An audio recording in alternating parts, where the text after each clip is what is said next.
Hello everyone, and today we are playing a game called The Sad Story of Emmeline Burns. Or Emmeline? I think her name's pronounced Emmeline.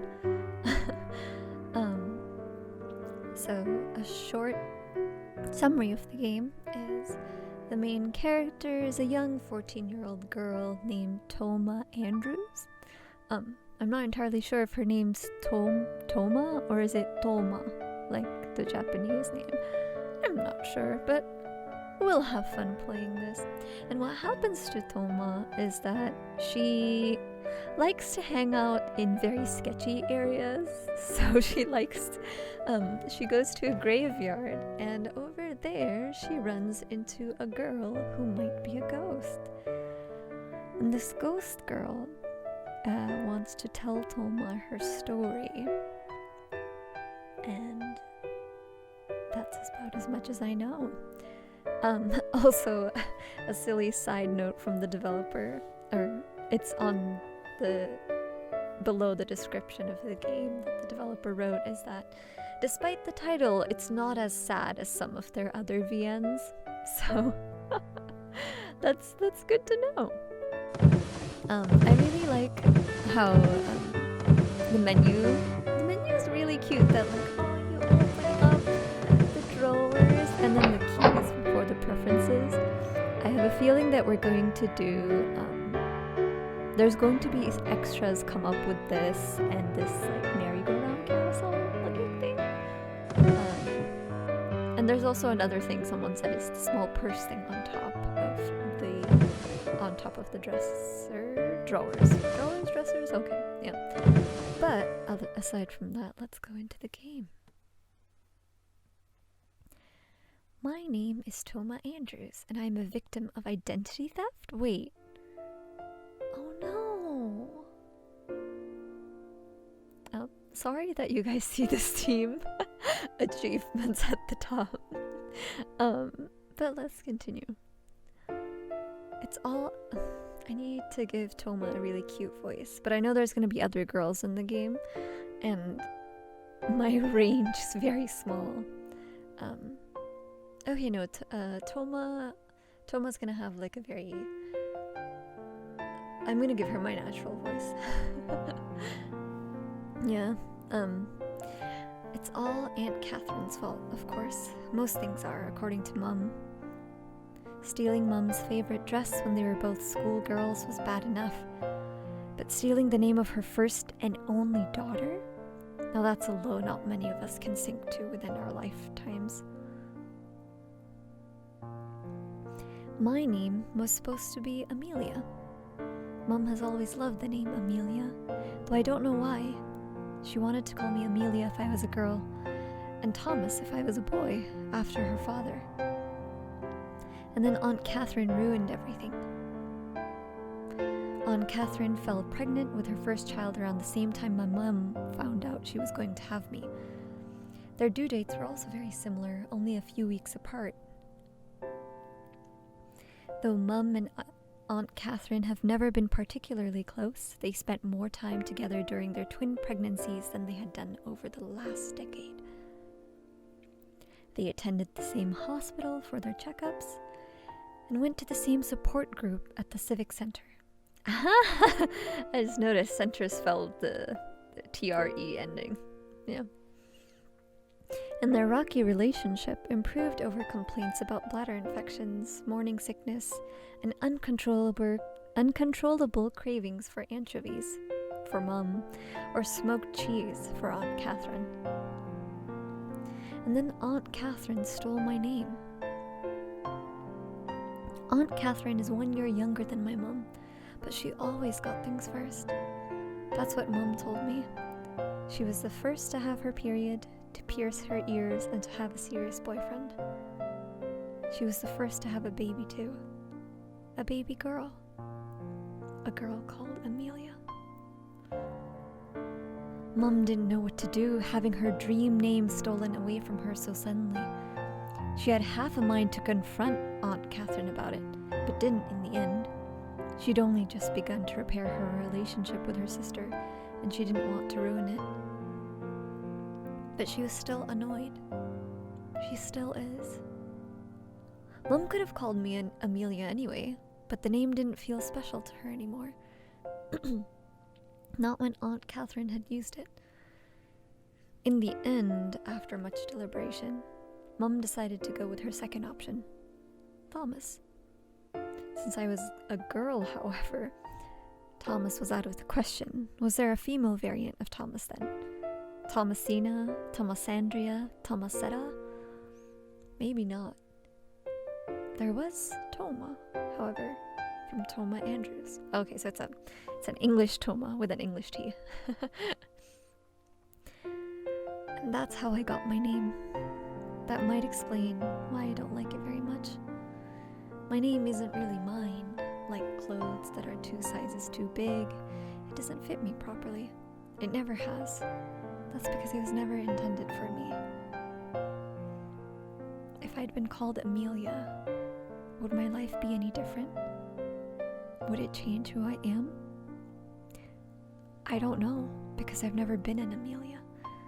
I'm just Toma, the weird girl with the weird name. And my name isn't the only weird thing about me. Ever since I can remember, my mom has been obsessed with family history. She says it's like playing detective, peeking back into the past with only fragments of information, trying to find the truth. Mom took me to the library with her when I was small, so she could keep a watchful eye over my little blonde head while she delved into the annals of our family's long lost history. There, she would spend hours and hours searching through the online databases and old archives, on the hunt for articles about the Spencers, or the Kendalls, or the Lintons, or the Becketts, or the Bradfords. Fortunately, our family used to be pretty rich back in the day. Mom says it's a lot easier to research your family tree if you come from a wealthy background. That's true. There are more records kept on the comings and goings of the rich, as opposed to street beggars and paupers. That's probably because of the money. As soon as money is involved, people will pay attention to you. It was like that back in the 1700s, and it's exactly the same now. I remember that the floor of the library was hard, covered in a dark green carpet that was uncomfortable and scratchy.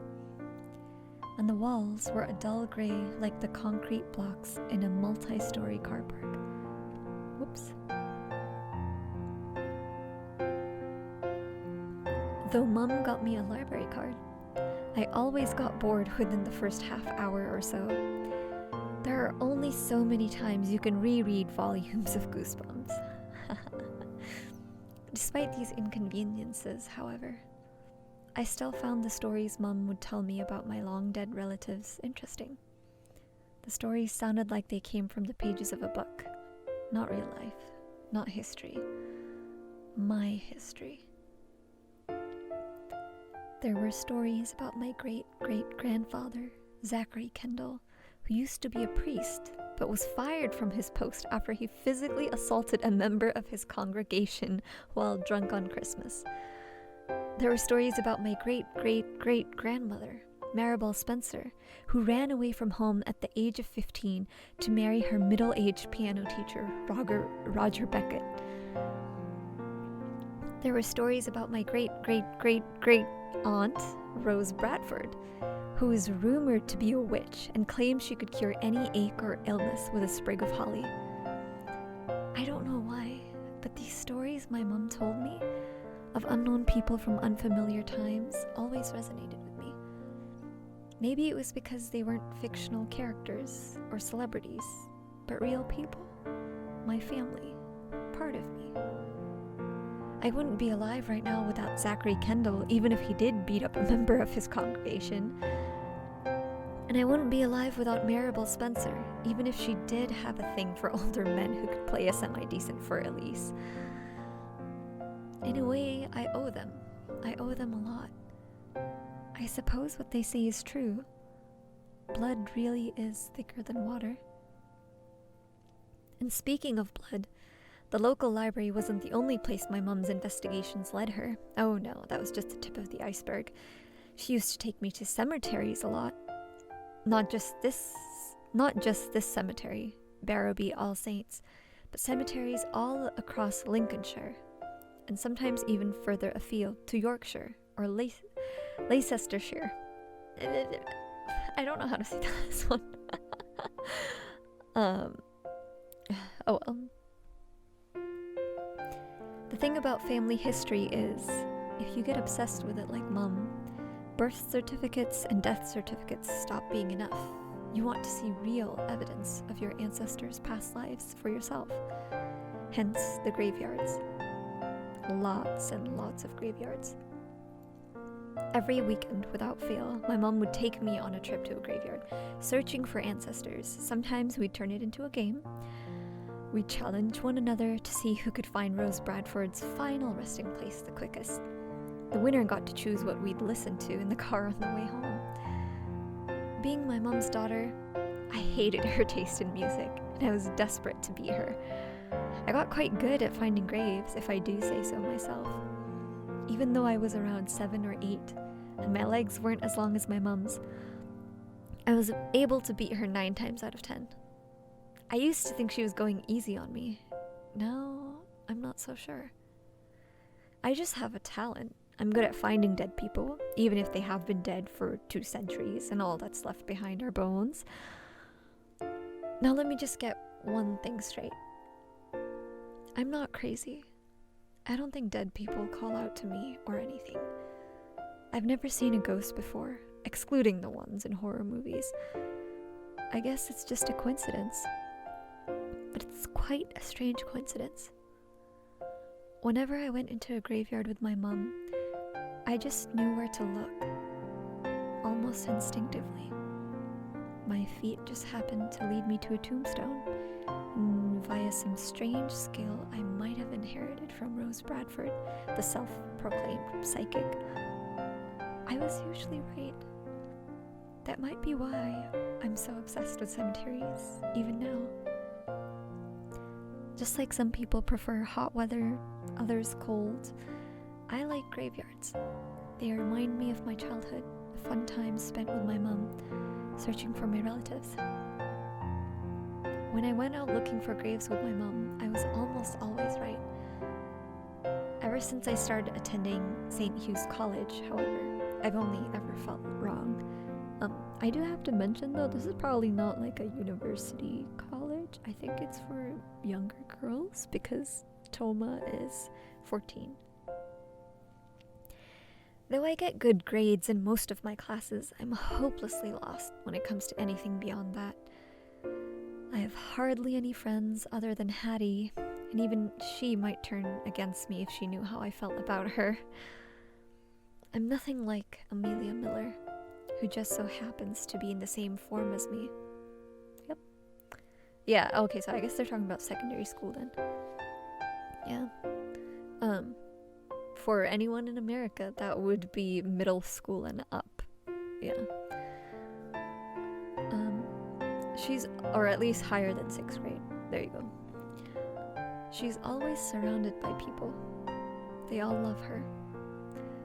Would they love me if I'd been called Amelia instead? I don't know. But I do know, even though it's unfair and ridiculous and I don't dislike Amelia, I'm still jealous of her. Her parents are still together and her dad has a good job and she has nice skin and pretty blue eyes and she's incredibly popular. I, on the other hand, am awkward and shy and I can't hold a conversation with anybody other than Hattie. That might be another reason why I like graveyards. There are a lot of people in them, but they can't bother me like they do in school. They're dead and that's perfectly fine by me. As the saying goes, dead men tell no tales. They only leave tales behind, which we can examine as we see fit. That's why I came to Barrowby All Saints this Friday, instead of catching the bus to go to school. I just wanted some time off, a few moments where I can stop being myself, a person I've never liked. If only I had been born as an Amelia. Then my life would be so much better. I would be so much better. Whoops, no! Sorry, I accidentally clicked. I feel so much for Toma. Like, 100%. I have been there and still go to that dark place where you wish you were someone else. The day is overcast for early autumn, and a thick layer of fog creeps along the ground. The grass is wet with morning dew, but the soil beneath it is firm and hard. I suppose that's to be expected. You wouldn't want to build a graveyard on marshland, where people would run the risk of falling through the earth and into the graves. I might have an affinity for the dead, but not even I fancy popping in for an unexpected visit with Gerald Fisher, 1843 to 1912, and Aline? I feel like Aline would be such a pretty name. And Aline, wife of the above. It's cold too. The wind snakes down my spine, and I shiver. It isn't a rough one. Instead, it's soft, brushing past my cheeks and through my hair in an almost apologetic manner. The leaves in the trees are green, some already turning red and yellow. The sun in the sky is obscured by clouds, so everything looks gray. My feet crunch over the street leaves like a steady take against the innocent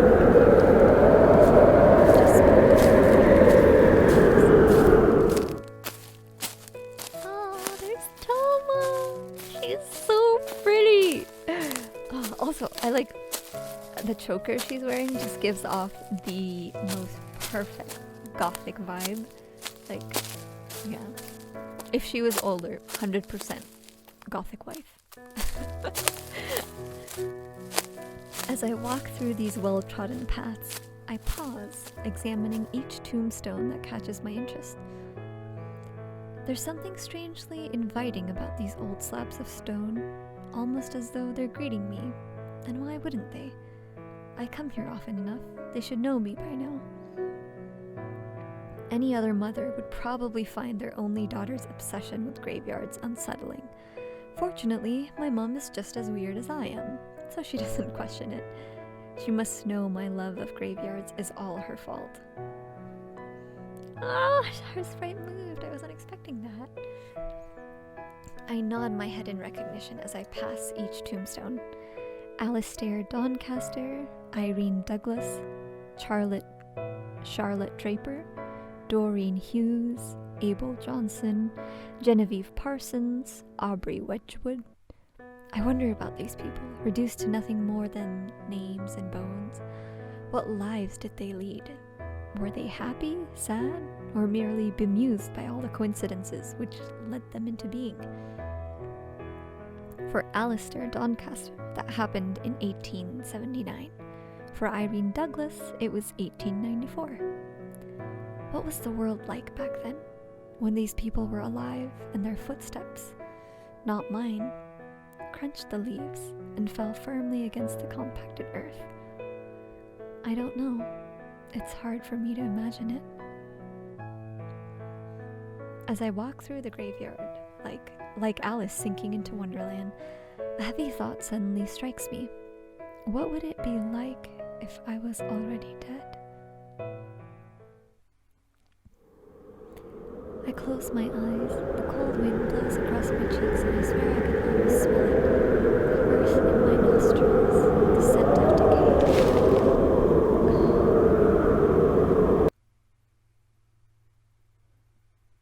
What was that sound? It was almost like a footstep, but that can't be. I'm the only person here after all. At least I thought I was. Not anymore. A young girl stands there, her arms held by her sides, her eyes wide and blue. Her hair is loose, light brown, her fringe cut just above her eyebrows. She wears a white dress, long and modest, which falls to her ankles. She's so pretty. Is this Emily? I think it might be. Her dress is comprised of a number of layers and looks like something that belongs to another era, another time. In England, when Queen Victoria was on the throne and the horse and carriage was still the main way people got about, and it was socially acceptable to wear bonnets in public. She looks like nobody I've ever seen before, except characters in period dramas. There's something so unrealistic about her appearance, I can hardly bring myself to believe that she's really real. Maybe that's why I'm doing something I rarely ever do. My curiosity unsticks my throat, and I find myself asking her a question. Are you going to a costume party? Oh, okay, I need to have a cute voice for her. And then there's gonna be another girl.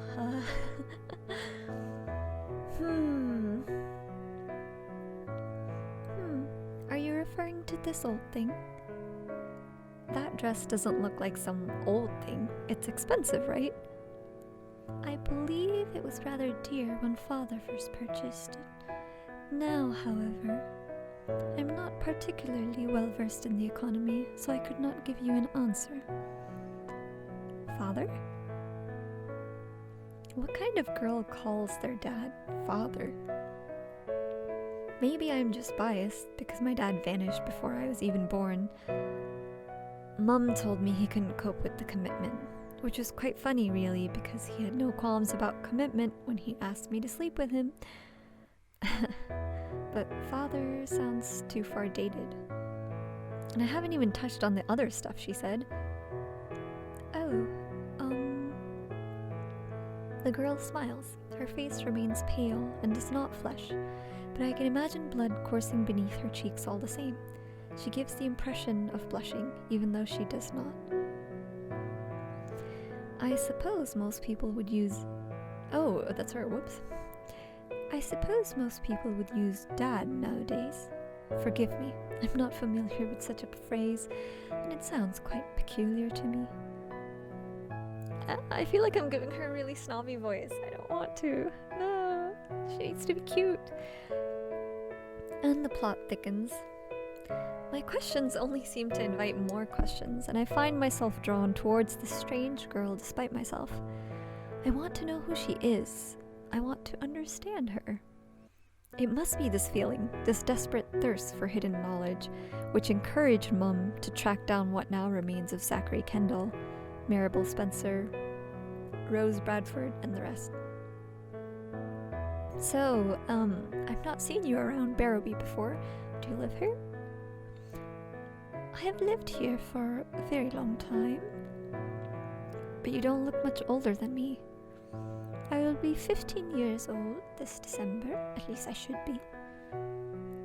So she's 14 too. You say that you've lived here for a long time, but I've never seen you before. You don't go to St. Hugh's, do you? She shakes her head.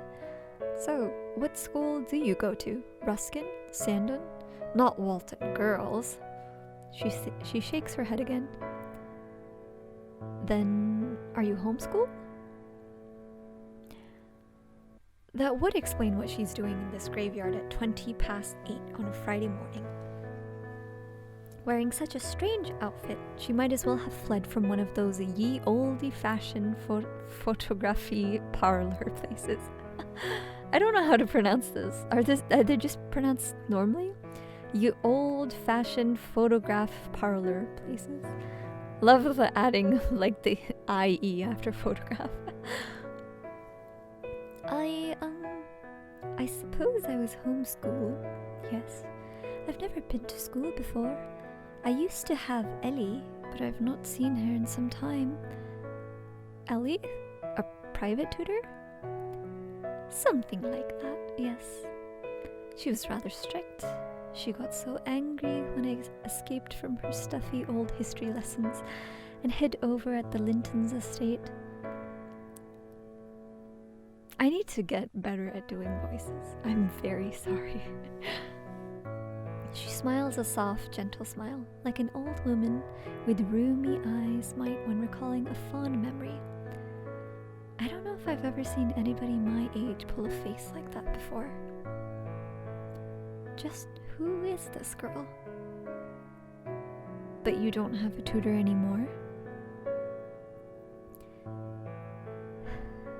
There wouldn't be much point anymore. Is she one of those YouTube celebrities then? She looks the part in those clothes.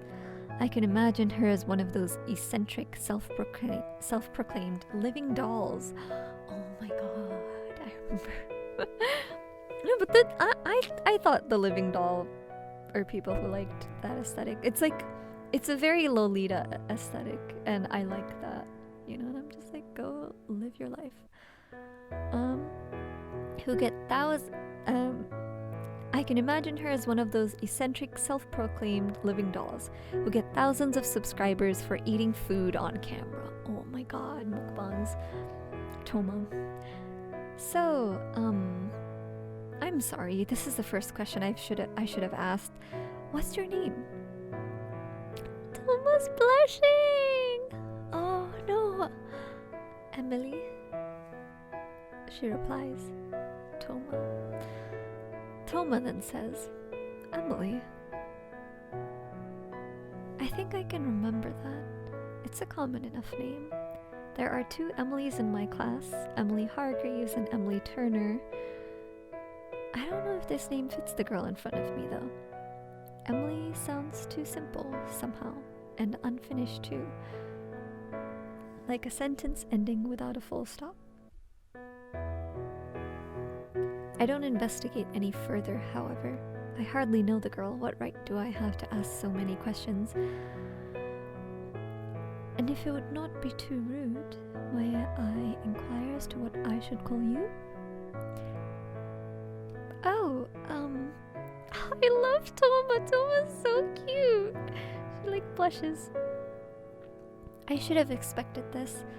When somebody asks for your name, it's only polite to ask for theirs in return. I don't like this question though. I never have done. Just what is my name anyway? It says Toma on my birth certificate, but I can't bring myself to believe that. Not when I was fated, before I took my first breath, to be called Amelia. Oh my, do not look so troubled. You will make me feel guilty. I'm sorry. Huh, what a funny girl. You don't need to apologize. She thinks I'm funny, does she? That kind of stings, given how peculiar she looks. You do not need to tell me your name if you do not wish to. We all have our own secrets. Are you sure you don't mind? I'm quite sure. I could just make up a name for you instead. Well, I hope you are not averse to this suggestion. I rather like giving people names. I would always call Miss Warren Ellie. Her first name was Helena, you see. But she got mad at me because of that too. This girl has no manners, she would always say. She may have a pretty face, but she behaves like a gutter snipe. Not that I gave a button what she thought. Father was paying her enough, so I thought it best to not make her work for her wages. She may have found me irritating, but I certainly wasn't boring. Well, I suppose it's fine. Then I can think of a name for you? Yes, it doesn't bother me. Anything would be better than Toma. Well, let me see. Emily looks me up and down, one finger against her lower lip. Oh, yeah, that's what the sprite's doing. Oh, adorable. Her smile is teasing and her eyes flash mischievously, like a naughty schoolgirl in an Enid Blyton. Oh my god! I remember reading Enid Blyton stories when I was little! Okay, sorry, I'm getting a little bit too hyped up. Her smile is teasing and her eyes flash mischievously, like a naughty schoolgirl's in an Enid Blyton story. She'll be talking about condensed milk and tinned sardines next, I'm sure of it. It is true we do not know one another very well, but that is just in the present. I feel that we could become quite close if given the chance. You remind me so much of her, after all. Can it be a mere coincidence? Her? I thought so from behind too, but when you turned about it became clearer than ever. You have her nose and her eyes, maybe even her forehead too, but it's hard to tell since it's all covered in hair. Wait. All covered in hair? Wait, did I misread that? I don't know how to go. I can't see the history. Do I have to roll up? Wait, I think... Oh yes, so the page up functions a lot of times in visual novels made by Renpai help with that. Yeah, she really did just say it's since it's all covered in hair. Well, I look at the ground, suddenly awkward, and dig the tip of my school shoe into the earth. I shift my right foot slightly, making a small indentation in the earth. A minute grave for an ant. Or a minute grave for an ant. I don't know if I like being compared to other people. I do that enough myself. Even if I do look like one of your friends, I don't think I want their name. I was hoping for a name of my own. Yes, of course. You do not need to worry about that. I would never be so callous as to dress you in the title of another. I apologize if it seemed that way. She does sound sorry too. Truly sorry. Hold on. No, I'm gonna, I need to go back. Say this again. Yes, of course. You do not need to worry about that. I would never be so callous as to dress you in the title of another. I apologize if it seemed that way. She does sound sorry too. Truly sorry. Even if you look like her, you are not her. You couldn't be. It is not possible. A sigh. So, let me see. A name for you. A name that belongs to you and only you. Ah, I think I have it. From now on, you can be Verity. That's so weird. Another game that I want to play is called Sounds of Verity. I don't think it's by the same author or developer though. I'm gonna have to search that up to see.